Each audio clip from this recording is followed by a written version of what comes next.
Селям алейкум, хайрлах шамлар, витаю. В эфире телеканала АТР. Вы смотрите информационно-аналитическую программу «Бугунь». В студии для вас работаю я, Гульсум Халилова. В следующем часе будем с нашими гостями обсуждать самые актуальные новости, которые появились в украинской и международной информационной повестке дня. Вы также можете присоединиться к нашему эфиру. На экраны ваших телевизоров режиссера будут периодически выводить номер телефона, даже уже вывели. +380 73 419 41 58. Звоните нам абсолютно бесплатно по Вайберу. Также можете использовать программу Skype, адрес которого вы видите сейчас, atr.tv, наш адрес. Звоните, задавайте интересующие вас вопросы по теме, которые мы будем обсуждать. Нам важен ваш голос. Сайгылар arkadaşlar, студиямызға lütfen buyurunuz, telefon açırınız. Kırımdan bedava şekilde Viber ya da Skype vasıtasıyla telefon açmağa ve suallerinizni koymağa imkanınız mevcut. Onun için sizin sesiniz bizler için pek mühim. Ну, а я рада представить гостя нашей студии, Владимир Воля, политический эксперт. Вітаю вас. Салям алейкум и доброго здоровья всем, кто нас дивится и слухает. Сагулнас. Давайте нашу беседу начнем с такого информационного сообщения. Российский МИД обвинил Киев в водной блокаде Крыма. Кремль спустя 6 лет, когда ситуация с водой на территории временно оккупированного Крыма ухудшилась и стала критической, вдруг вспомнил про правозащитные обязательства Киева. Давайте послушаем, что сказала официальное представительство Министерства иностранных дел Российской Федерации Мария Захарова. Украина является участником целого ряда международных правозащитных договоров. Следовательно, она добровольно взяла на себя обязательство уважать, защищать, осуществлять зафиксированные в этих документах права человека, в том числе перечисленные выше. Таким образом, намеренное введение Киевом водной блокады может квалифицироваться как нарушение украинской стороной своих правозащитных обязательств, закрепленных в международных соглашениях. Реакции украинских властей на данное заявление нет, а тем временем оккупационные власти Крыма сообщили, что не могут подавать воду для жителей многоквартирных высотных домов в Симферополе из-за низкого давления, а значит, люди на верхних этажах воды не дождутся. Вот такая критическая ситуация сегодня с водой на территории Крыма. Знаете, в человеческом плане эта ситуация, возможно, выглядит действительно очень непростой и неоднозначной. Да, страдают многие люди, в том числе вот в жилых домах, да, проблемы с подачей. Но это если взять чисто человеческие, возможно, впечатления от того, что мы видим сейчас. Если же вернуться к нормам международного права, то есть с точки зрения формальной, посмотреть на это все, то да, вот то, что сказала Захарова, оно было бы так, если бы не было аннексии. То есть если есть аннексия, то тогда нужно апеллировать к другим документам, к нормам международного права, к тем, которые регулируют обязанности оккупирующего государства. То есть они оккупировали, Женевские конвенции 1949 года, то есть оккупирующая сторона несет полную ответственность за ту территорию. Кроме того, если говорить о политической составляющей, слушайте, я вот одно вот вспоминается в связи с этим. Говорили, да хоть камни с неба некоторые, да? Ну камни с неба, они посыпались. Мы видим что? Мы видим вот проблемы с водой. Это та проблема, которая на самом деле была четко акцентуирована много-много раз с самого начала аннексии. Рассказывали, что нет, Крым просто так, Хрущев подарил Украине и так далее. Хотя опять-таки было понятно, что Крым связан в том числе с водой, которая поступает с территории именно Украины, да? То есть с континентальной части, так сказать. Поэтому если камни с неба, то должны каждый теперь заплатить за то, что тут. Это не камни с неба. Но мы видим, в любом случае, мы видим, что на самом деле вот сейчас, знаете, рушится в силу обстоятельств миф о том, что Крым в составе Украины был под надуманным каким-то предлогом. Нет никакой надуманности на самом деле. Понятно, что страдают от этого люди. Я вот когда это прочитал, новость, что перекрыли реку, да, перегородили, и дальше по течению река не течет. Я же думаю, это вот сельскохозяйственные районы, они в итоге страдают из-за того, что вот перекрыли ее течение, и всю воду из водохранилища выбирают для поставки в города. Но на самом-то деле, если разобраться, почему страдает население сейчас, да? Нерациональное использование. Во-первых, это аннексия. Украина, если бы не прекратила поставки воды на полуостров, то каким образом можно было бы показать, что Крым в составе Украины это не надуманно, да? То есть мы показали, что это вполне было обосновано. Дальше, второй момент. Нерациональность. И третий — это нагрузка. За счет чего создается нагрузка по водоснабжению? За счет того, что увеличена военная группировка. Ее тоже нужно обслуживать. Кроме того, нужно же понимать, что сложились неблагоприятные климатические условия, и недостаток воды мы видим и на территории всей Украины. Да? Где-то больше, где-то меньше. Даже вот в северных широтах мы видели здесь ветром снимала с полей эти пыльная буря, да, в кои-то веки. То есть тут несколько факторов, поэтому я не вижу вот этих четких оснований для того, чтобы обвинять в чем-то Украину в данной ситуации. Давайте вот то, что рассказывает Захарова. Подробнее о событиях на территории Крыма нам расскажет сейчас наш журналист Роман Спиридонов прямо из Ньюзрума. Он с нами сейчас на прямой связи. Рома, привет! Рассказывай, о чем вы сегодня планируете рассказать нашим зрителям в вечернем выпуске новостей «Zaman». Приветствую, Гульсум. Повестка дня сегодня такая. В оккупированном Армянске продолжилось так называемое судебное заседание по делу лидера крымских татар, национального лидера крымских татар Мустафы Джемилева. Четвертое заседание по сути. Там сторона обвинения продолжает представлять свои доказательства его вины. Сегодня заслушали двух свидетелей обвинения. И причем оба эти свидетеля заявили, что, во-первых, не видели, чтобы Мустафа Джемилев предпринимал какие-то попытки попасть в Крым. А я напомню, речь идет о деле мая 2014 года, когда Мустафа Джемилев пытался из Херсонской области попасть в Крым. И тогда его не пускали российские оккупанты. И к нему навстречу приехали тысячи людей, чтобы его встретить и вместе с ним зайти в Крым. Так вот, эти свидетели обвинения оба заявили, что не видели, как Мустафа Джемилев предпринимал такие попытки. Один из них вообще оказался таксистом, сказал, что он привез людей, они ушли, ему не заплатили, он пошел их искать, и где-то там вдалеке видел Мустафу Джемилева. Оба свидетеля говорят, что никаких знаков, говорящих о том, что есть граница, тоже не видели. То есть ни указателей, ни табличек, ни контрольно-пропускных пунктов в тот момент не было. Были какие-то вагончики, назначение которых им неизвестно. Два свидетеля сегодня выслушали, и следующее заседание состоится уже 17 сентября. В оккупированном Крыму еще проходит одно дело против Рифата Чубарова. Председателя Меджлиса обвиняют в организации массовых беспорядков в Симферополе 27 февраля 2014 года. Это так оккупанты называют митинг за целостность Украины возле Верховной Рады Крыма и якобы за призывы к нарушению территориальной целостности России.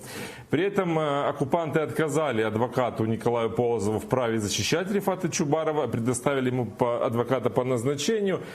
И самое интересное в этой истории, шлют Рифату Чубарову так называемые письма счастья, которые доставляет к нему домой здесь на материке Укрпочта.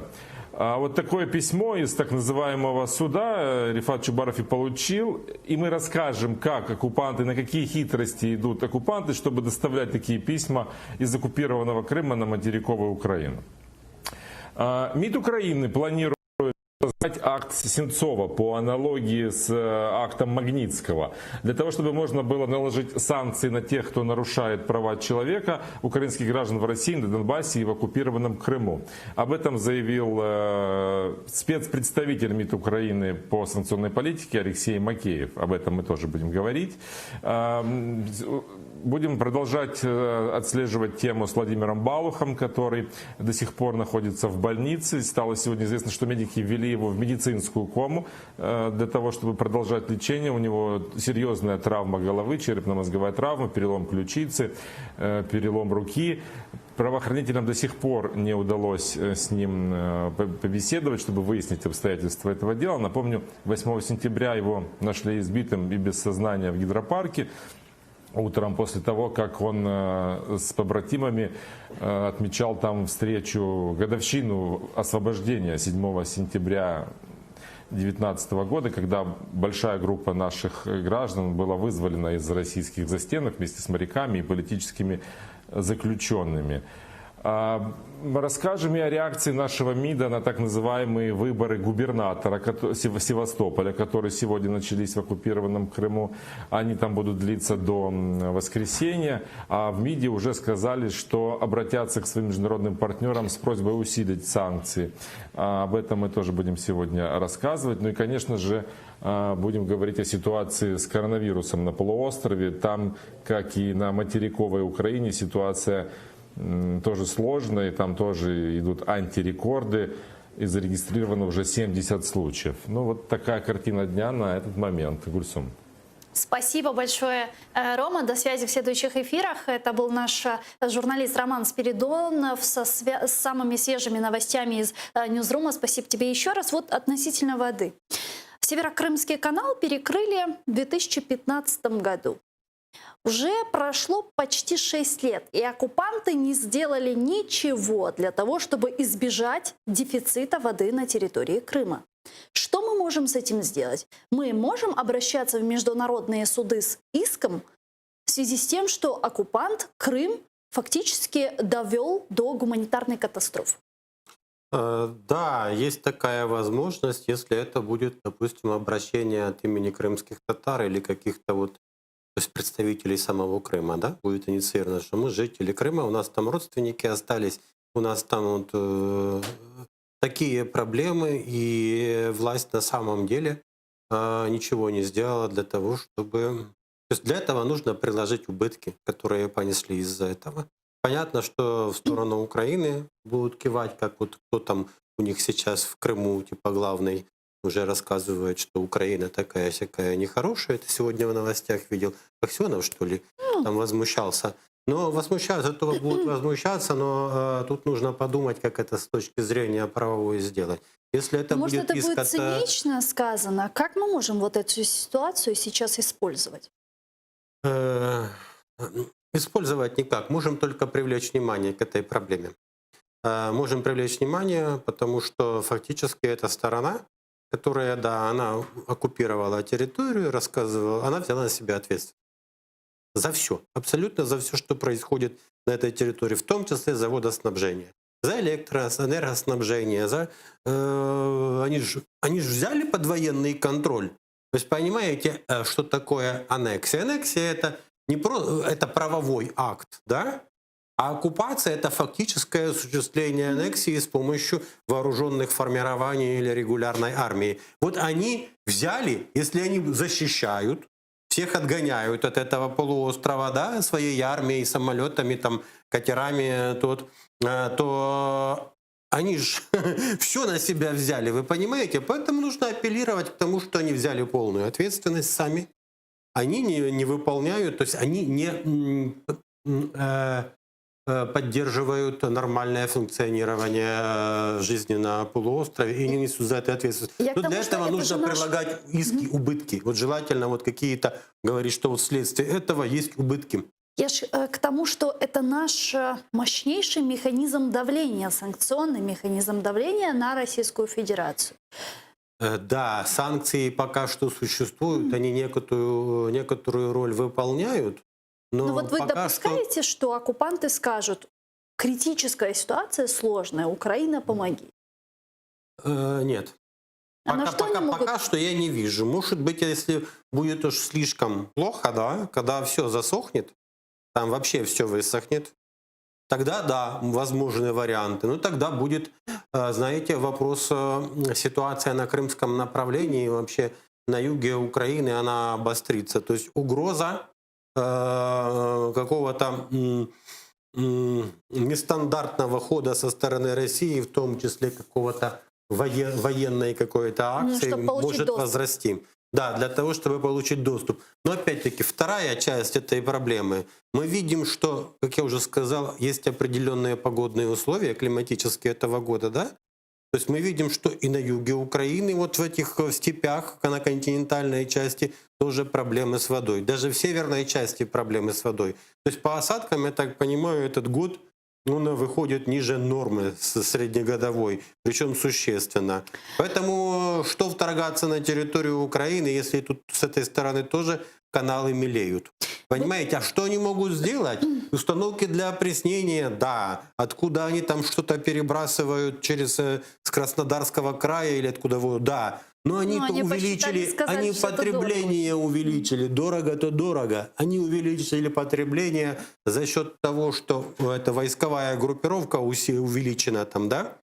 Плюс это, как его назвать, соответственно, количество населения, потребителей возросло. Поэтому ситуация такая, что, говорю, если слишком уж будет вообще все высохнет, тогда может быть какие-то будут поползновения. Видите, они упрямо вцепились в полуостров и не хотят отдавать, власть не хотят отдавать. Возможно, настроение там уже среди тех, кто даже говорили, хоть камни с неба, уже им лучше не надо ничего, дайте нам воду. Но пока что власть российская не намерена этот вопрос даже обсуждать. Бывший глава Офиса президента Украины Андрей Ермак недавно дал большое интервью. Богдан, извините, пожалуйста, у меня уже, видимо, по Фрейду. Да, просто мы сейчас будем говорить про Ермака. И вот Богдан дал интервью Дмитрию Гордону и сказал, что иностранные дипломаты и спецслужбы верят в то, что существует тайная такая некая договоренность о совместных уступках между Украиной и Российской Федерацией. Давайте послушаем Богдана. Что это за 13 пунктов, которые пообещал выполнить россиянам Андрей Ермак? Я не видел этого документа, но среди дипломатов и спецслужб много раз встречал упоминание о нем. И там непонятно, есть 12-13 пунктов, то ли 12, то ли 13, не знаю. Но в это верят все иностранные спецслужбы. Это какой-то алгоритм действий. Мы вам корабли, вы нам воду в Крым. Мы вам пленных, вы нам прямое авиасообщение. Мы вам $3 миллиарда по решению суда. А вы нам что-то. Это утопия? Это, конечно, это утопия. Ну, смотри, вот я точно знаю, в этом перелике подразумевалось увольнение всех прозападных политиков. Так оно уже идет? Оно уже заканчивается. Остался один Аваков. Что скажете? В этой всей истории я бы выделил две части. Первая из них — это вопрос, а могли ли те люди, которые в команде президента Зеленского, вообще составить что-либо подобное, да? Ну вот какова вероятность существования подобного документа? Вот я время от времени, когда есть за что критиковать, я критикую и Ермака, и многие вещи, которые эта команда президентская озвучивает в отношении и Донбасса, и Крыма. То есть критикую за что? Идеи иногда, мягко говоря, слишком странные, да? Поэтому я не исключаю, что дыма без огня уж так уж совсем не бывает. И, возможно, какие-то идеи в этом смысле и где-то проскакивали. Либо у Ермака, либо кто-то про Ермака говорил, либо Ермак сам кому-то что-то рассказывал. И в итоге это все куда-то вот просочилось, обыграли и все. Если некий план такого обмена, если он существует, то это абсолютно неадекватные вещи. Кстати, по поводу Крыма уже нужно вспомнить, был такой народный депутат Артеменко, да, который в США остался, то во фракции Ляшко он был, потом его из фракции исключили, тоже там обмены, аренда там на 50 лет или сколько там, были много идей. Так вот, Первая часть, могли ли составить такой план, я сомневаюсь, что такой документ был, но, возможно, какие-то обсуждения, разговоры, отдельные идеи были. Вторая часть этой ситуации заключается в том, что эту историю кто-то умышленно разгоняет. Вот если в данном обратили случае внимание, он Богдан, говорит, по-вашему- я слышал от дипломатов некоторых, от спецслужб, 13, я не видел, но я слышал, да? И тут вопрос, Гордон, да, вообще, когда на них смотрел, у меня вот впечатление визуальное, да, Ермак типа говорит правду, или ж так, я ему не доверяю, я смотрю на его выражение лица. Богдан, о, и я теперь, Богдан, да. А их не поймешь. Два Андрея и разберись. Кто Андрей, кто Ермак, кто Андрей, кто Богдан. Гордон сидит типа, да, ну типа я тебе верю. Вот выражение лиц, да. А вы все 4 часа посмотрели интервью? Не все, я не смотрел все. Я, честно говоря, такое нудное, скучное, я его не могу смотреть. Для меня хватает того, что вот СМИ дают какие-то нарезки, я вижу. Когда вот контекст ясен из того, что есть, для меня достаточно того, что я увидел. Так вот, что касается Богдана. Что, он придумывает, можно что ли? ли ему доверять? Нет, вы смотрите, это же вопрос. Кто задал? Задал Гордон. А вот откуда взял это Гордон? И этот подтверждает, да, я лично не видел, но я слышал, что есть такой план. То есть это такой манипулятивный подход. На самом деле, кстати, Богдан сказал, что это все чушь. Да? Ну, смотрите. То есть, но можно ли верить Богдану? Вот вопрос, да? После того, что они сделали, вот как они обкрутили это все бессовестным образом с Конституцией, законом. Вы вспомните, когда его назначили главой администрации президента, а в законе про иллюстрацию написано, что он не может занимать должность руководителя администрации. Да. Они что сделали? Они администрацию офисом назвали. Вы понимаете, это штрих к моральному портрету человека. Я вот что хочу спросить. Если объективно смотреть на эту ситуацию. Вот не будет никакого обмена такого. Ну вот это Богдан говорит, там чушь. вода, он говорит пленные, там 3 миллиарда долларов в обмен на что-то. Это все... Ну смотрите, насчет воды. Мы же слышали не раз из уст народных депутатов Украины, из фракции «Слуга народа», что в Крым нужно подавать воду, гуманитарная катастрофа и так далее. Даже премьер-министр Шмыгаль, выступая с трибуны Верховной Рады Украины, говорил, в случае что... крайних обстоятельств, в случае да? Ну, а где гуманитарные что катастрофы. Значит крайние обстоятельства? Да, вы правы, что судя по тому, что сейчас происходит в Крыму, что это выглядит как приближение гуманитарной катастрофы.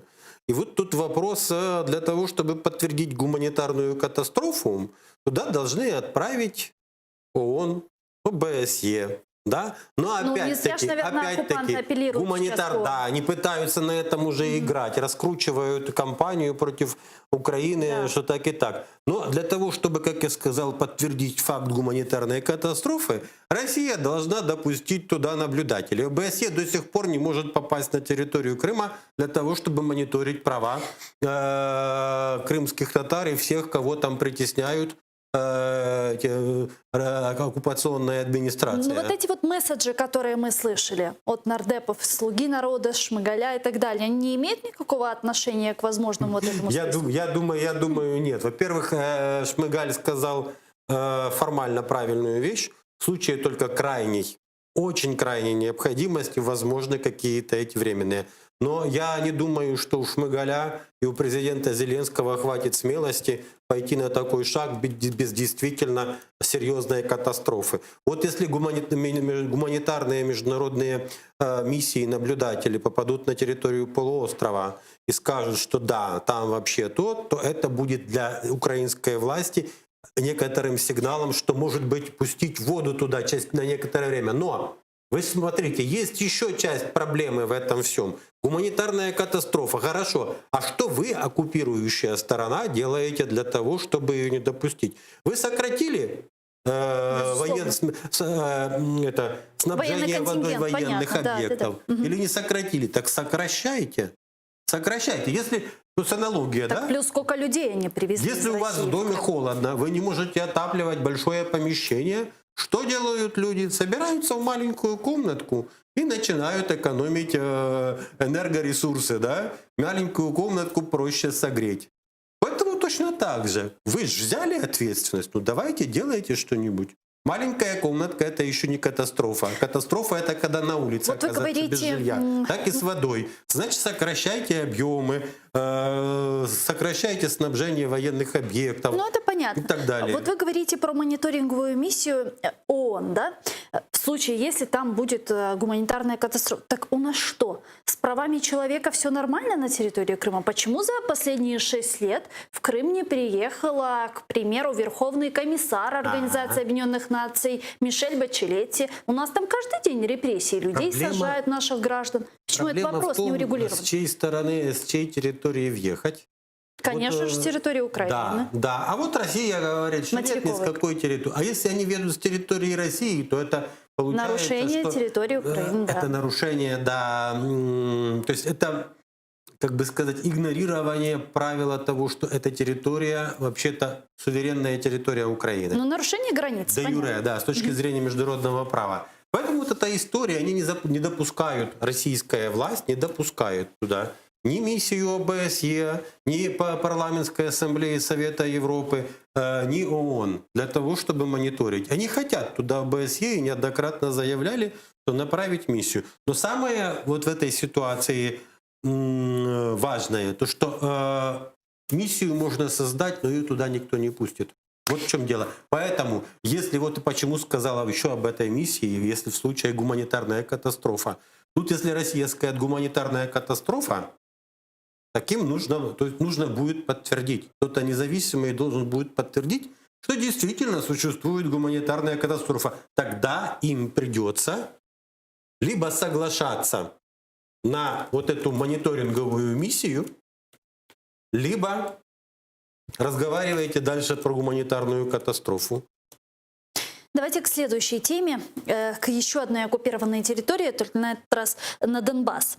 Там на Донбассе сепаратисты трижды нарушили режим перемирия. Враг, среди прочего, стрелял по позициям наших войск недалеко от Шумов. Это там должна была пройти вот эта совместная с террористами и представителями ОБСЕ инспекция. Украинская сторона ее вчера отменила. Как рассказали в ООС боевики, так называемый ДНР собирались проводить инспекции украинских позиций с флагом своего фейкового государства. Давайте послушаем их прямую речь. Спершу ворог застосував трасуючу кулю для підпалу трави, а згодом відкрив вогонь по позиціях українських захисників зі стрілецької зброї. Українські військові вогонь у відповідь на провокативні обстріли противника не відкривали. Бойових втрат серед підрозділів об'єднаних сил немає. С нами сейчас на прямой связи ветеран российско-украинской войны Виталий Запека. Виталий, здравствуйте. Алло, чуєте? Пане Віталію, чуєте нас? Добрый день, здравствуйте. Так, добрий день. Виталий Запека, доброволец с 15 по 18 год. 3 сектора обороны. До войны я как раз был фотохудожником и все 3 года протаскал с собой фотоаппарат.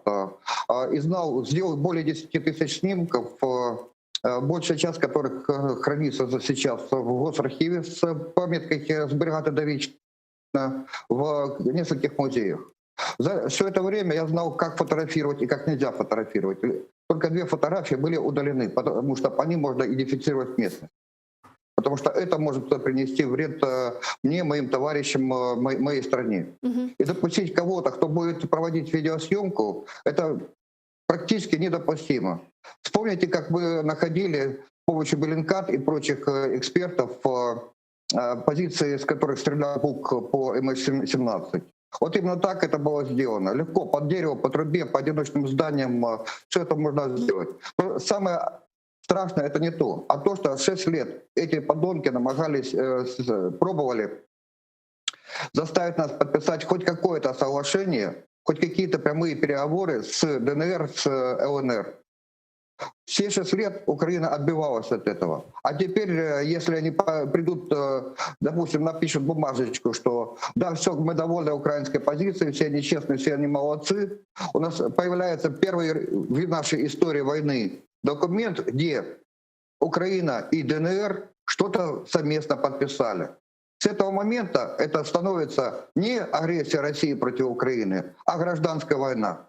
Автоматически Россия выходит из позиции агрессора, из контрибуций, которые ей будут представлены, автоматически выходит из-под санкций и прочих судов, которые их уже против них затеяны и которые еще впереди будут. Скажите, Это недопустимо. Любые переговоры с диверсантами, с террористами недопустимы. И любая бумажка, которая будет результатом этих исследований, просто категорически ее нельзя допускать. в офисе президента заявили, что вот эту инспекцию отменили из-за ряда требований со стороны российской. Как вы считаете? Можно я задам? Написано, временно отменили. Да, временно отменили. Так вот, что я хочу спросить. Как вы считаете, Алло. Алло. Не весь вопрос услыхал, но то, что я читал, то, что написал офис президента, это невообразимая чушь. И как можно жаловаться на то, что террористы выдвигают новые требования и все никак не могут согласиться на что-то. Но отменили вообще не может инспекцию, быть по-вашему, разговора о каких-то переговорах с ними. Не может быть недовольства по тому, что они как-то неадекватно себя ведут во время переговоров. Никаких переговоров с ними. Есть страна-агрессор Россия, и есть вассалы, которые марионетки, которые им подчиняются. Все разговоры только через Россию.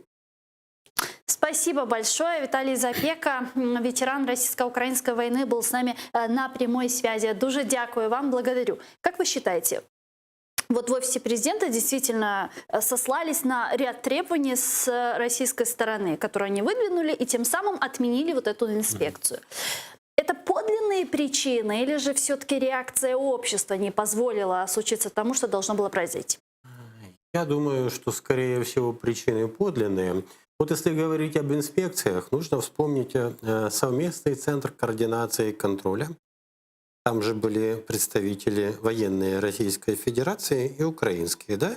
И они инспектировали все эти позиции по обе стороны от линии фронта. То есть фактически тогда что? Россияне смотрели и на наши позиции, наши могли заехать посмотреть на те позиции, которые с той стороны, да? То есть это было. Потом, когда россияне вывели своих офицеров, они пытались вместо себя завести туда вот представителей этих сепаратистских организаций ЛНР, ДНР. Но до сих пор никто не соглашается на то, чтобы была возобновлена работа этого СЦКК, но уже с участием ЛНРовцев и ДНРовцев. Поэтому я не исключаю, что вот в истории с ультиматумом от кого там со стороны ДНР, что вот будем обстреливать позиции возле Шум, возможно, была попытка каким-то образом, знаете, хоть боком, не мытьем, так катанием, вот что-то вот подобие СЦКК, но с этим создать уже с ДНРовцами, да? Но на самом деле я думаю, что вот что получилось, да? Что получилось?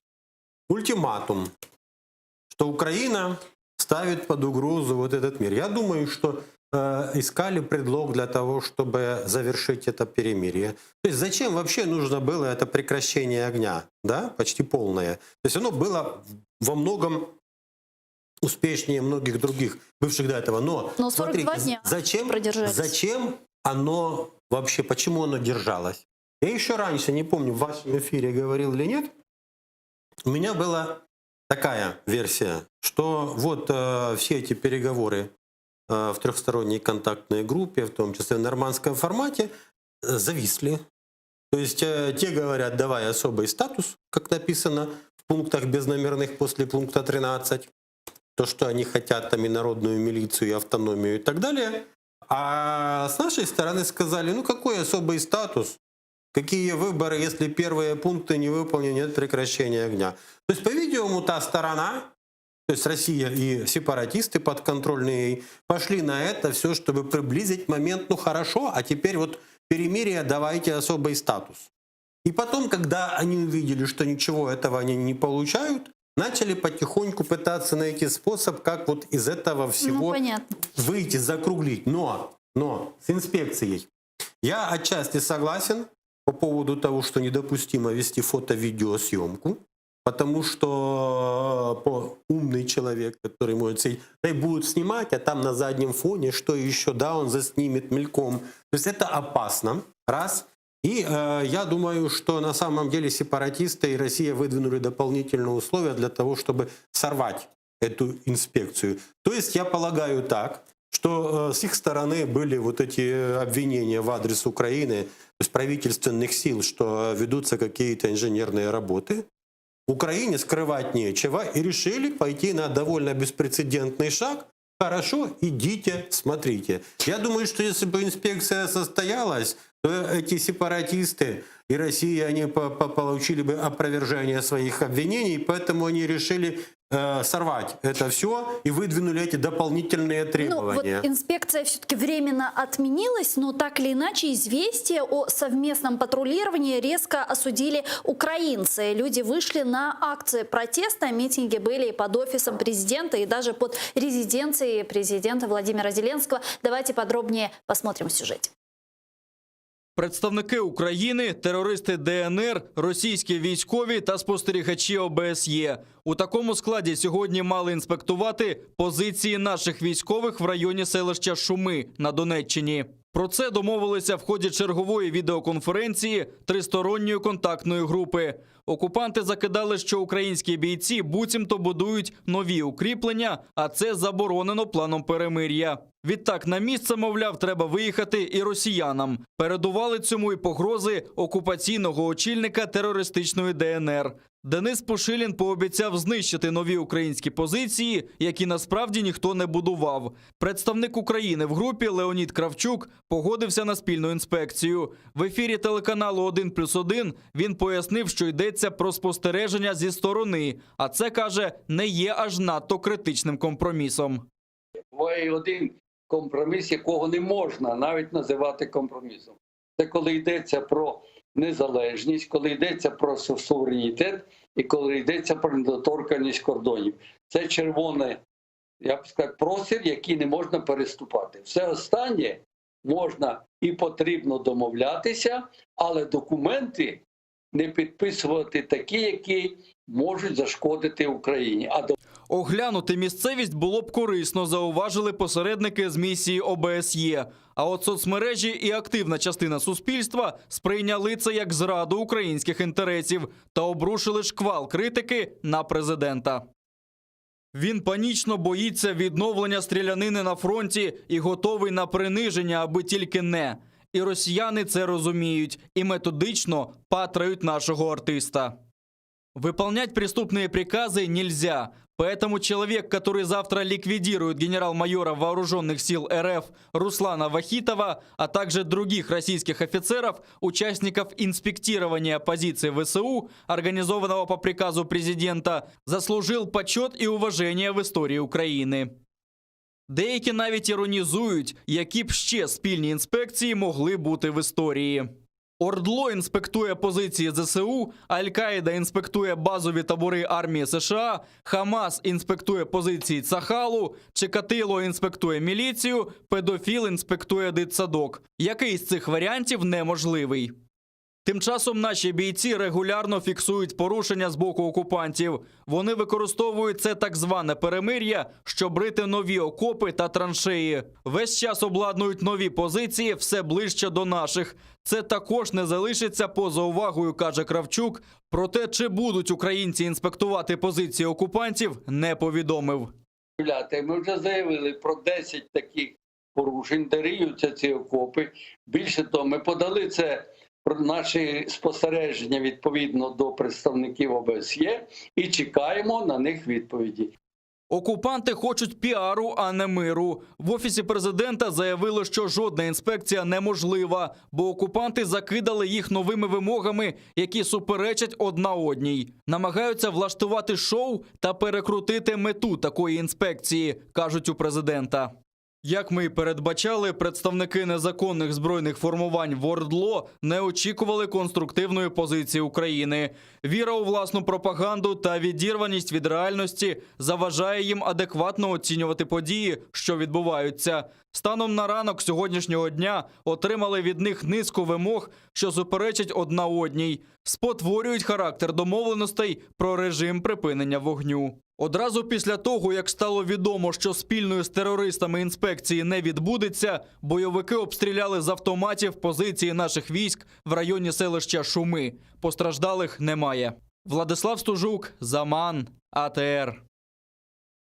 Ситуацию на Донбассе Владимир Зеленский телефоном обсудил с канцлером Германии Ангелой Меркель. Она заверила, что Германия продолжит делать все, чтобы достичь прогресса в мирном процессе. И как сообщил сегодня офис президента, руководитель офиса президента Андрей Ермак в составе украинской делегации прибыл в Берлин, где уже начались переговоры стран-участниц нормандского формата на уровне политических советников.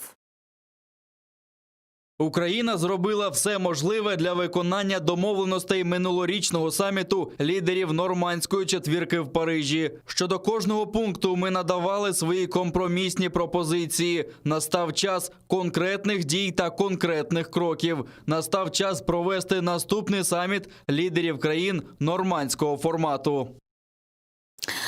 Политолог Андрей Шкиль с нами сейчас на прямой связи с Францией. Здравствуйте, витаю вас, пане Андрію. Витаю навзаєм, доброго дня. Доброго дня. Как вы считаете, вот ситуация, которая была накануне в Шумах, каким-то образом может повлиять на переговорный процесс советников лидеров нормандской четверки, которые уже начали свои переговоры сегодня в Берлине? Ну, дивіться, попливати на перемовний процес події в Шумах чи в будь-якій іншій точці перетинання кордону між окупованою територією України і неокупованою тут не впливатиме, тому що предмет переговорів зовсім інший. Предмет переговорів йдеться не про мирні ініціативи президента, не про порушення і цих ініціатив з боку окупантів чи з боку будь-яких інших процесів і сил. А мова йде про те, яким чином уникнути в подальшому замороженого конфлікту і будь-якого конфлікту на території України, повернувши її територіальну цілісність. Просто проблема в тому, що і переговорна група, і всі компроміси, які ведуться і робляться, вони робляться не в ім'я територіальної цілісності, не в ім'я повернення окупованих територій, не в ім'я відновлення суверенітету над усією територією України, а в ім'я виконання обіцянки про припинення вогню, мир і не про те, що не будуть гинути люди. Ось то про це мова на нормандському форматі йтися не буде. Бо проблема нормандського формату виникла тоді, коли зібралися люди, керівники 4 держав. Тоді, коли виникла проблема. Проблема не полягала в тому, чи будуть інспектувати представники ОРДЛО територію Українських збройних сил чи ні, а як буде повертатися під контролем Західного світу територія України, незаконно анексована, незаконно окупована Росією. Просто зараз керівництво держави в очах і керівництво Франції, і керівництво Німеччини веде прямі перемовини з терористами. Так, мир – це добре, ніхто ж цього не сперечається, але вони чекають вже наступного кроку, коли Україна визнає те, що настає після миру. Тобто, що буде з територією? А кому вони будуть належати?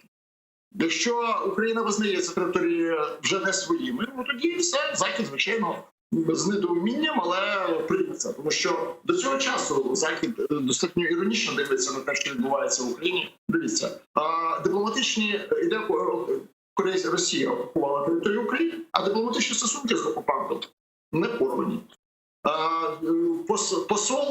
Посольство України і консульство України як працювали, так і працюють. Тобто ситуація між двома країнами, економічні стосунки не перервані, відбувається товарообмін, Росія платить справно за користання українською трубою, постачаючи газ в Європу. Тобто тяжко бути комфортним перемовником для представника Франції чи Німеччини для України. Тобто для України обидва ці перемовники не будуть комфортними, якщо Україна хоче повернути територіальну цілісність. Якщо вона хоче просто поговорити чи пропіаритися, ну, звісно, тоді можна і перемовини проводити, можна зустрічатися, можна пити келих чаю, можна багато про що робити, але це не дасть результату.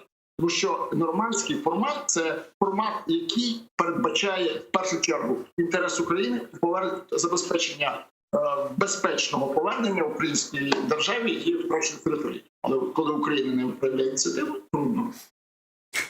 Вот в нашей студии, обсуждая будущую встречу советников, лидеров, мы с политиками, экспертами долго говорили, и вот часть из них говорит, что ничего не будет. Это очередная пустышка. Украина никогда не поступит со своей территориальной целостности, а Российская Федерация будет настаивать на своем. Вот вы как считаете, какие-то результаты будут или нет, учитывая, что прошлое коммюнике встреч лидеров Нормандской четверки так и не выполнено? Ні, звичайно, я ще раз кажу, результат, який ми всі очікуємо, я думаю, всі нормальні громадяни України очікують то, що нарешті будуть повернені території, окупант буде, ну, хоча б видворений за межі України, я вже не кажу, там покараний. Цього не станеться. І кроку на цій зустрічі не станеться так вперед, чи назад, чи навіть в бік. Це просто буде формальна зустріч, яка не є необхідна західним партнерам, але вони не можуть відмовитися від партнерських стосунків, як би в цьому не підозрювали їх дуже багато політичних сил і громадян України. На Заході не існує поняття відмовлення від слова чи зміни ситуації у ставленні одної держави до іншої в зв'язку з тим, що переобрали президента. Це не передбачає західний порядок денний подібних стосунків. Тому я думаю, що куртуазність буде підтримана, але чи вдасться навіть ту допомогу, на яку розраховує Офіс президента, наприклад, трошки допомогти їм під час місцевих виборів, демонструвати таким чином, що ми виконуємо свої обіцянки, а десь там терористи з ОРДЛО не виконують, от вони шантажують, що це було до нас, почалися процеси до нас, ми зараз тільки розводимо руками. Це буде працювати для внутрішньоукраїнського порядку денного.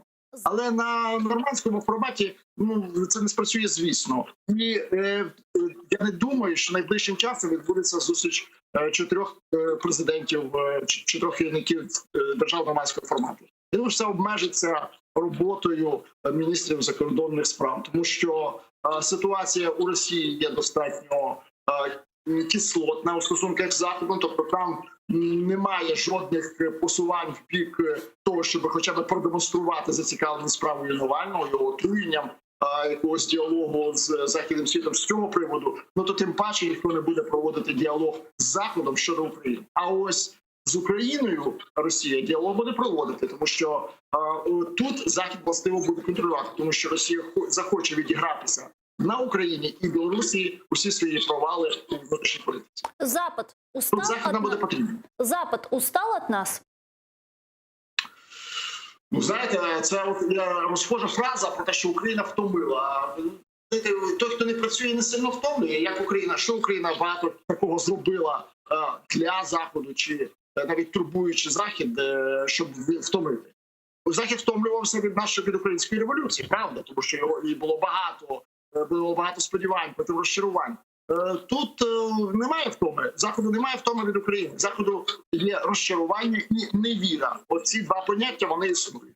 Вони існують, тому що демократичні принципи не дозволяють ставити під сумнів демократичність українських виборів. Вибір був такий у українського суспільства. Відповідно, це розчаровує і не тільки українські громадяни, а й Захід, що Україна відстає від того самого ж порядку денного, який вона собі перед собою написала. Це розчарування є. Ні, немає. Україні безтомно буде допомагати Захід доки Україна буде цього хотіти і прагнути.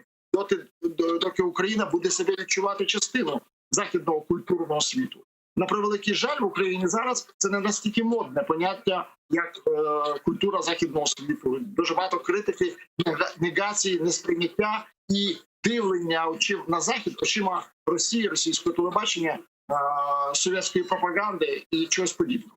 Це також розчаровує значні кола західного світу. Дякую вам. Андрій Шкіль, політолог, був з нами на прямому зв'язку із Франции. Спасибо вам большое.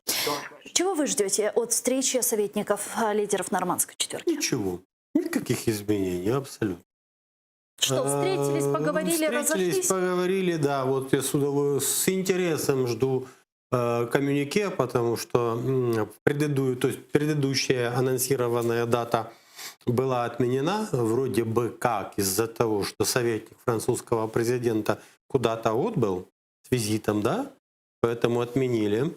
А с российской стороны было такое, что, в общем-то, украинская сторона не подала какое-то там свои предложения по согласованию текста какого-то коммюнике или что там, да? Вот мне интересно в этот раз посмотреть на этот документ, но какие-то прорывы невозможны. Вы понимаете? Почему? Вот Ну, Россия будет настаивать на своем. текст Минских соглашений, в нем самом заложена конструкционная ошибка. Вот эти все некапитулянты меня удивляют очень сильно, потому что для меня по поводу Минских соглашений главный вопрос, почему президент Петр Порошенко Кто заключил? согласился на вот тот особый статус, на закрепление его в тексте Минских соглашений, на вот эти безномерные пункты, народную милицию и так далее и тому подобное. Слушайте, это кто согласился на это? Теперь можно, конечно, ходить, поскольку уже президент другой, по поводу СЦКК. Я вам скажу так. Ну, несколько лет при президенте Порошенко россияне ездили, инспектировали позиции наших войск в самые горячие, в том числе, фазы этой войны на Донбассе, в самые критические. Они-то ездили везде, смотрели, что теперь с этого? Их все равно не пустили, этих тот. На самом деле, если возвращаться к позиции вот с Шумами, что? Я думаю, что на самом деле пытались ткнуть носом. Пушилина, ты будешь стрелять? Ты говоришь, там позиции есть. Приезжай, посмотри, вот. Где что есть, приезжай, посмотри. И они не приехали, и не приедут. Более того, тот фрагмент интервью еще был Кравчука, когда он сказал, у нас тоже есть претензии по 10 участкам. Вот. Я думаю, что они не хотят и наши, потому что если они сюда приедут, они не будут вынуждены на принципах паритетности допустить на свои участки. Поэтому все это вышло какой-то спектакль, провокация, организованная россиянами, сепаратистами подконтрольными россиянам. Но это привело к такому бурлению в украинской политике. И вот когда вы слушаете все заявления, вы понимаете, не столько само по себе событие правдиво. То есть иногда обозначаются какие-то идеи, но с помощью этих идей провоцируются внутриполитические какие-то склоки, скандалы, обострения в Украине. И когда я слышу комментарии некоторых, у меня такое впечатление складывается, депутаты, да, там, что они настолько ненавидят Зеленского, что они вместе с ним готовы утопить всю Украину. Нужно же какую-то тут, нету события, вы понимаете, сама идея, никого не пустили, инспекция не состоялась, никто никого никуда не пускает. Кравчук, по-моему, ясно сказал. У меня много претензий к Зеленскому, к его команде, к Ермаку. Я уже несколько месяцев прямо говорю, что Ермак, Резников и Данилов, они больше не должны заниматься вопросами Донбасса. Они показали, их подходы показали свою несостоятельность. Данилова уволить с должности секретаря РНБО, Резников пускай занимается чем-то другим, только не этим. А они декорации вот эти тот. Один спрятался за Кучмой, второй спрятался потом за Кучмой, теперь второй прячется за Кравчуком. Понимаете? То есть у нас фактически вот этот тупик, глухий кут украинскую мову, заложен в Минских соглашениях. Вот этот пункт 13, безномерные пункты и порядок возвращения границы. Скажите, выход есть? Вот у нас буквально 2 минутки на эту тему еще. Выход есть из этой ситуации? Я думаю, выход очевиден в том, что конфликт, он и так в политическом смысле замороженный уже несколько лет. Да, случаются обострения военные, но тем не менее конфликт заморожен. То есть просвета пока что нет. Я думаю, что все готовятся к тому, что где-то к концу года, может в начале следующего, многие вынуждены будут участники и Германия, и Франция, и Украина признать несостоятельность вторых Минских соглашений. Что будет дальше? Пересматривать придется. Новых соглашений, скорее всего, не будет. А может быть, начнется когда-то пересмотр. Но я думаю, что с украинской стороны должны искать адекватные варианты для того, чтобы как дальше действовать. Минские соглашения не работают. Очевидно. Они мертвы. Все, мертвы изначально. И не подлежат их реабилитации. пытались этот труп вот этот шевелить, возить, переносить, садить там это, вручать ему цветы, букеты, кормить в конце концов, обедать вместе с ним. Но из этого ничего не вышло. Не За 6 получится лет. реанимировать их? Нет, не получится. Давайте к следующей теме. Сейм Литвы впервые признал оппозиционерку Светлану Тихановскую законным президентом Беларуси. И призвали мир также поддержать требования Тихановской и Координационного совета провести новые выборы президента и парламента. Тем временем сама Светлана Тихановская в интервью польскому изданию заявила, что не хотела, чтобы Россия или другая страна вмешивались во внутренние дела Беларуси. Давайте послушаем. Нам потрібно вийти з політичної кризи. Пізніше ми побачимо, яким шляхом піти – російським чи європейським. Можливо, ми оберемо свій. Зрештою, ми не повинні дотримуватися виключно Росії і дивитись виключно на Європу. Не думаю, що білоруси мають щось проти Європи. Вони бачать, що це демократичні країни та високий рівень життя. Але ми також розуміємо, що Росія для нас також є доброзичливою країною, це дружня нація. Ми хочемо жити дружбою з усіма. Ну а с нами сейчас на прямой связи Беларусь. Андрей Стрижак, член Координационного совета Беларуси. Здравствуйте. Добрый вечер, Гуль. Добрый вечер. Ну что ж, расскажите последние новости. Что у вас там сейчас происходит в Беларуси? Ну, последние новости вокруг Беларуси очень интересные. Я буквально часа назад прочитал, что госсекретариат США признал, что Лукашенко не является легитимным президентом. Это тоже очень важный месседж, который прозвучал вслед за упомянутым вами заявлением Сейма Литовской Республики. Это говорит о том, что легитимность белорусского президента, так называемого белорусского президента, исполняющего обязанности сегодня Александра Лукашенко, он постепенно начинает снижаться уровень легитимности его. Мы идем сейчас к инаугурации, и понятно, что если ключевые государства мира, такие как Соединенные Штаты Америки, будут ставить под сомнение его правомощность и легитимность, то это за собой влечет автоматически очень серьезные проблемы для сегодняшней белорусской власти. Как сейчас работает Координационный совет, учитывая, что большинство членов Координационного совета часть выдворили, а часть сейчас находится в СИЗО, им шьют госизмену? Координационный совет состоит из 3 частей. Первое — это президиум, 6 человек из 7 которого на данный момент либо выдворены из страны насильно, либо находятся в заключении. Единственный член президиума, оставшийся на свободе, это Светлана Алексеевич, нобелевский лауреат. В ее доме сейчас регулярно дежурят и фактически своим физическим присутствием исключают возможность ее ареста послы европейских стран. И вот так выглядит ситуация с президиумом. Помимо президиума есть еще основной состав Координационного совета, членом, например, которого я являюсь. И там достаточно много людей на свободе и достаточно много людей, которые принимают участие в работе Координационного совета.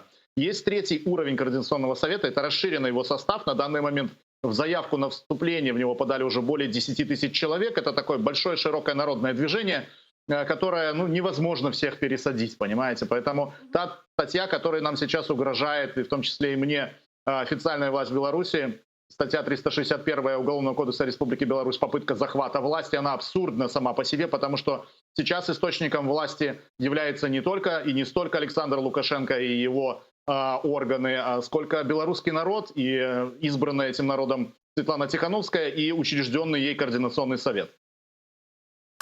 Скажите, а на эти выходные планируются ли какие-то протестные акции? Традиционно мы видим, что люди сотнями тысяч выходят в воскресенье, а в эти выходные планируете что-то? Да, безусловно. В это воскресенье белорусские города, центры белорусских городов снова будут уже привычно бело-красно-белыми. Мы надеемся на то, что большое количество людей примут участие в этих протестах, потому что на этой неделе было несколько очень важных событий, которые произошли. Это милиция снова начинает применять силу, на этот раз уже к таким уязвимым группам, как студенты и женщины, которые у нас выходят на протесты. И это точно должно быть подвержено очень четкому ответу общества, потому что это недопустимо. Наш мирный протест против их насилия работает. То есть уже практически месяц эти акции протеста очень сильно расхолаживают и развинчивают государственную систему. Часть чиновников и силовиков уходят из нее. Все, кто уходят из системы, получают солидарную помощь от Фонда солидарности. Большая работа еще впереди, но уже очень много чего сделано. А как долго будут длиться протестные акции? Сложно сказать, сколько времени еще займет процесс перехода, мирного перехода власти в Беларуси, какие еще есть возможности у наших властей на то, чтобы противодействовать этому всему. Но в любом случае, Беларусь, которая существовала до 9 августа, она уже не вернется. Невозможно людей, которые требуют свободы в таком количестве, загнать обратно в ту ситуацию, которая была до 9 августа. Скажите, вот мы же понимаем, что белорусы уже давным-давно не голосуют за Лукашенко, и система годами фальсифицировала результаты выборов. Что изменилось на этот раз? Вот где-то пошел сбой. Где пошел этот сбой? Почему в этот раз ситуация изменилась? Да, лично я выделяю несколько главных факторов. Один из главных факторов — это абсолютно неадекватное и преступное отношение властей Беларуси к проблеме ковида, когда весь мир вводил карантин, искал какие-то выходы из этой проблемы. Белорусский лидер заявлял о том, что нужно лечиться тракторами, водкой, баней, созерцанием белых козочек и прочими бреднями, которые он выдавал постоянно. При этом скрывалась настоящая статистика по смертности, и мы узнали ее только сейчас.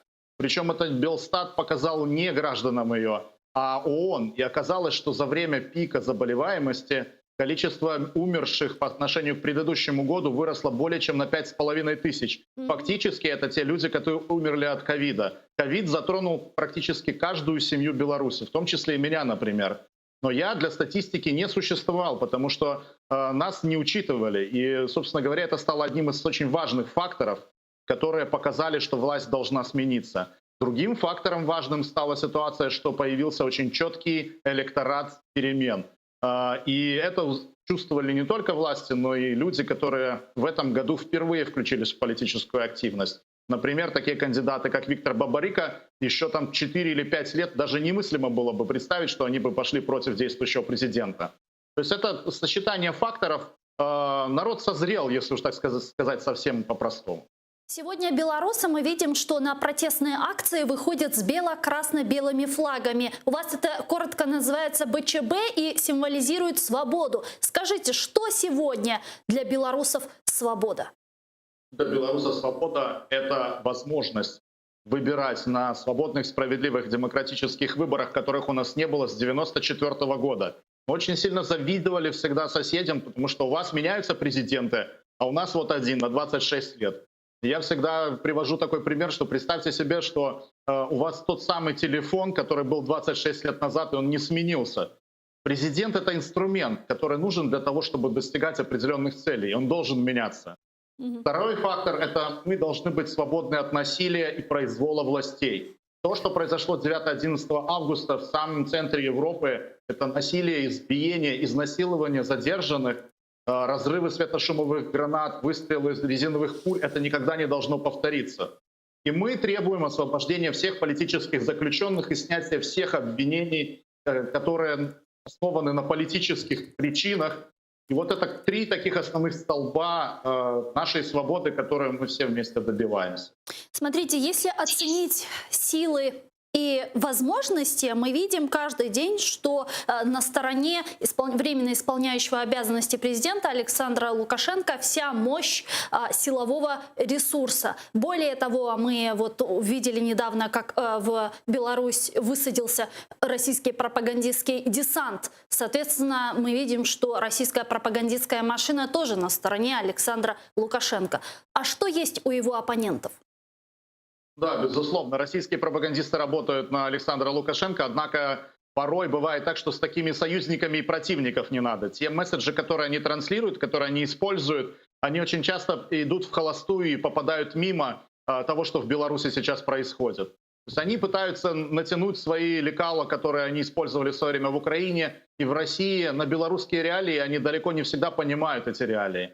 Это первый момент. Второй момент. Силовики на самом деле не настолько монолитны, как это кажется. Наш фонд солидарности, который оказывает помощь людям, которые хотят уволиться по политическим причинам, сейчас имеет около 1200 заявок, из которых где-то половина — это силовики, которые оставляют свои посты и должности. Мы каждый день видим в социальных сетях заявления от чиновников, от милиционеров о том, что они не хотят больше исполнять преступные приказы и становиться против своего народа. Поэтому эта монолитность и эта сила и мощь, она мнимая.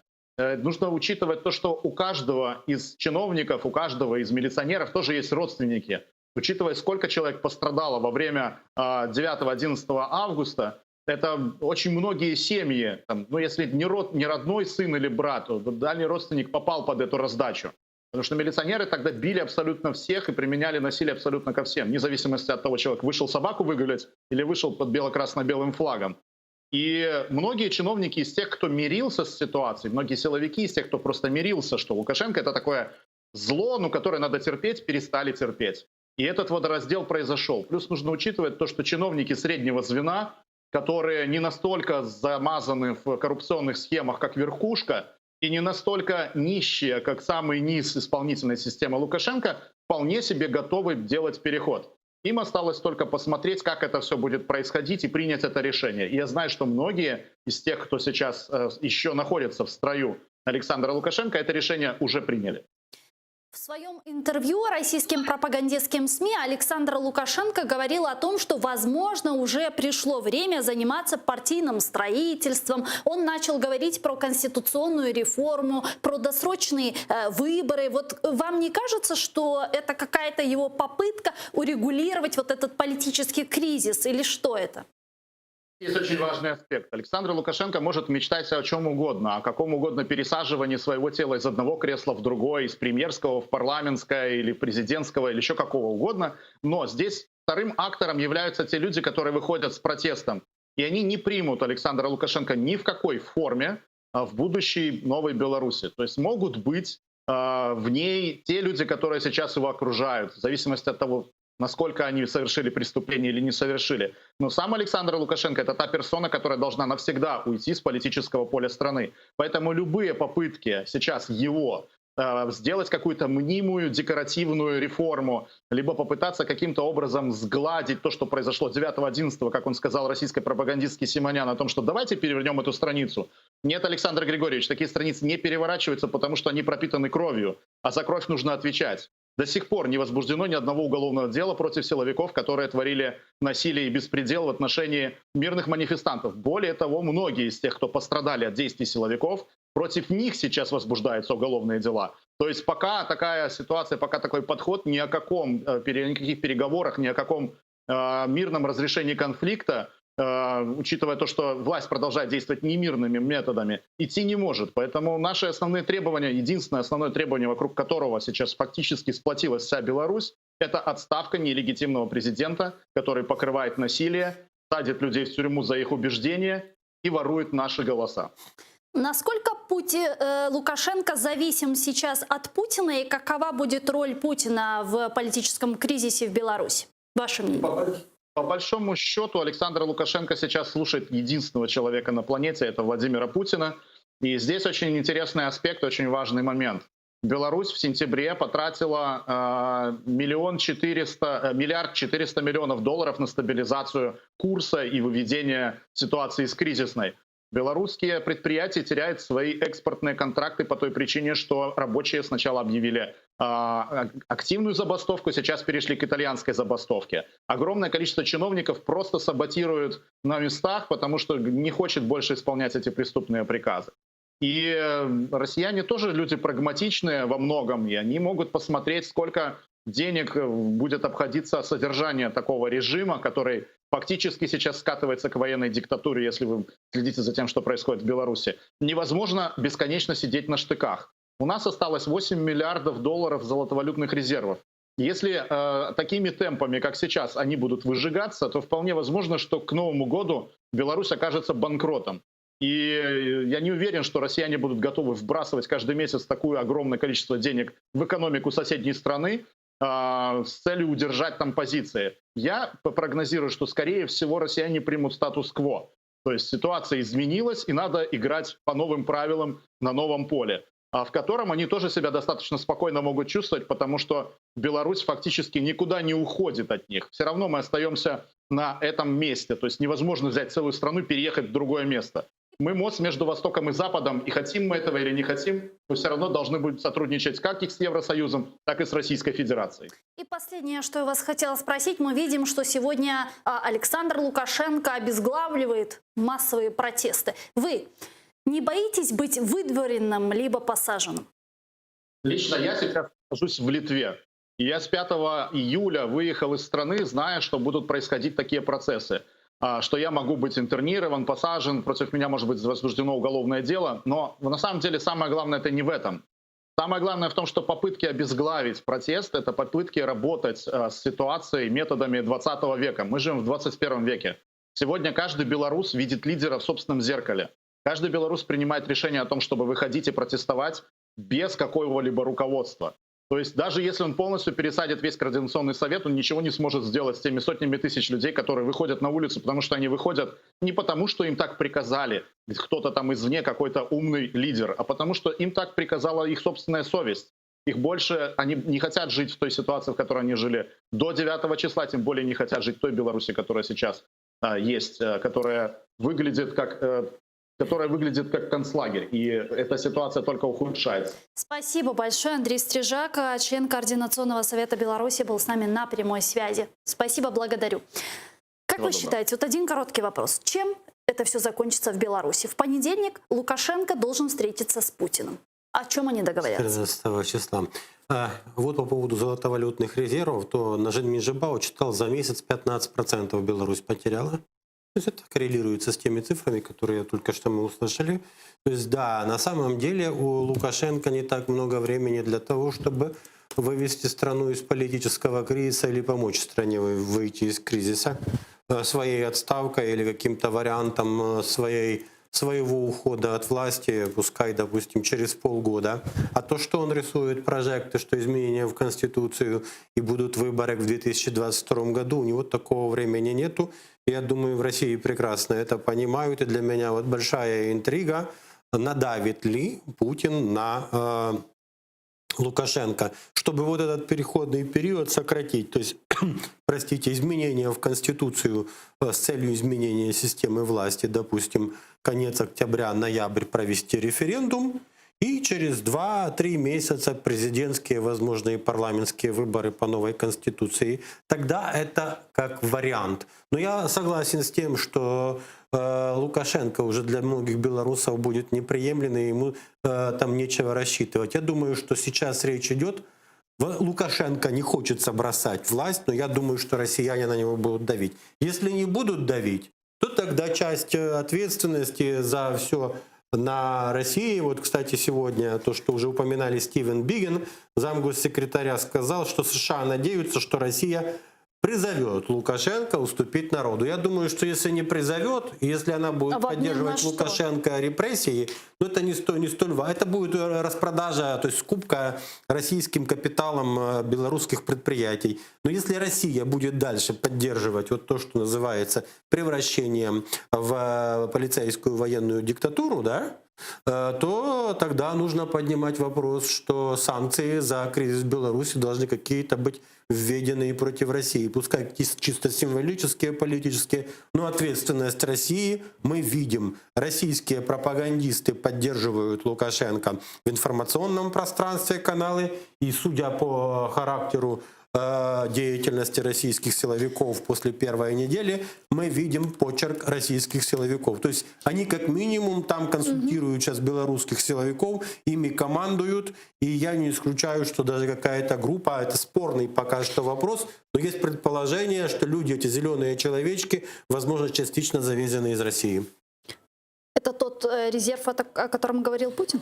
Путин отрицает, этот отрицает, но оппозиционные белорусские СМИ тоже, вот они расследования проводили, говорят, скорее всего, ОМОН, а доказать либо опровергнуть наличие россиян, ну, понятно, без опознавательных знаков невозможно. Невозможно. Давайте к следующей теме. Россия обратится к Германии с просьбой допустить российских следователей, чтобы допросить отравленного оппозиционера, российского оппозиционера Алексея Навального. Вот что говорит Министерство внутренних дел России. Давайте послушаем. Слідчий підрозділ готує додатковий запит щодо надання правової допомоги у компетентні органи ФРН. Запит буде включати клопотання про можливість присутності слідчих органів внутрішніх справ РФ, що здійснюють перевірку за даним фактом, та російського експерта під час проведення німецькими колегами слідчих дій з Навальним, лікарями та експертами, у тому числі під час отримання роз'яснень, з можливістю ставити уточнюючі та додаткові запитання.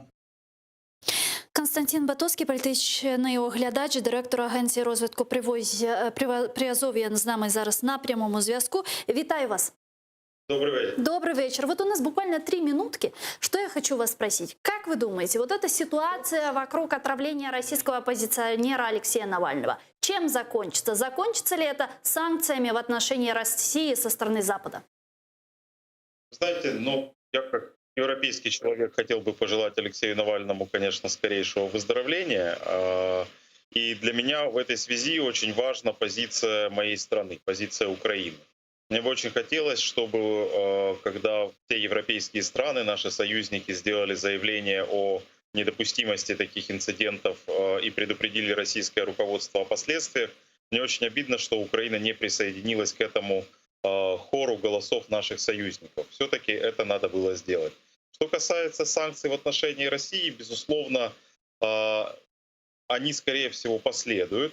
Единственное, что Владимир Путин инициировал сейчас очень много разных конфликтов в разных точках мира.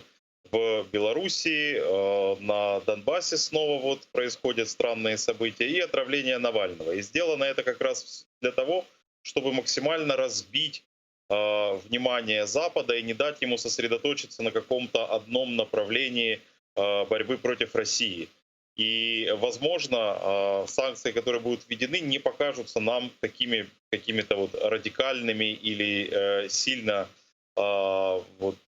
опасными, потому что просто Россия играет на многих досках, и Запад не всегда понимает эту стратегию Кремля. В связи с отравлением Алексея Навального не прекращаются разговоры вокруг Северного потока-2. Как вы считаете, будет ли завершено его строительство, или же все-таки из-за отравления приостановят? Я думаю, к этому очень подходит сейчас прагматично. В Германии следует общественное мнение, и общественное мнение, очевидно, сейчас настроено против России. И, возможно, будет настроена против и дальше, если последуют какие-то плохие события в Беларуси. Поэтому пока проект поставлен на паузу, условно никто его не будет реализовывать, если немецкая публика будет считать Россию агрессором и таким коллективным политическим убийцей. Спасибо большое. Константин Батоцький был с нами на прямой связи, политический эксперт, директор Агенции розвитку Приазов'я. Спасибо вам большое, дуже дякую. Вот у нас буквально минутка, даже 30 секунд до завершения эфира. Как отравление Алексея Навального повлияет на отношения Запада с РФ? Ухудшит ли? Самое главное в этой истории – это позиция Германии. В Германии происходит смена политического поколения, раз. Второе, событие в Беларуси и определенная причастность России к репрессиям против протестующих. Это раздражает. Более того, Лукашенко плюнул в душу Меркель и всей немецкой политической элите, когда отказался с ней говорить, поставив ее ниже, чем Путина. Немецкую элиту обидела, и мы видим, что сейчас фактически происходит эпохальная смена мировоззрения отношений германской и европейской элиты к России. Как сказал Вольфганг Кишингер, руководитель Мюнхенской конференции, эпоха стратегического партнерства между Германией и Россией подходит к завершению. Это главный итог. Поэтому санкции, когда будут по Навальному, тогда Украина к ним присоединится. Пока что эти санкции в разработке. Политический эксперт Владимир Воля был гостем нашей студии. Дуже дякую вам. Дякую вам. А я с вами не прощаюсь. Мы прерываемся буквально на 5 минут. А далее в нашей студии будет участник национального движения крымских татар Синаяр Кадыров. Не переключайтесь, скоро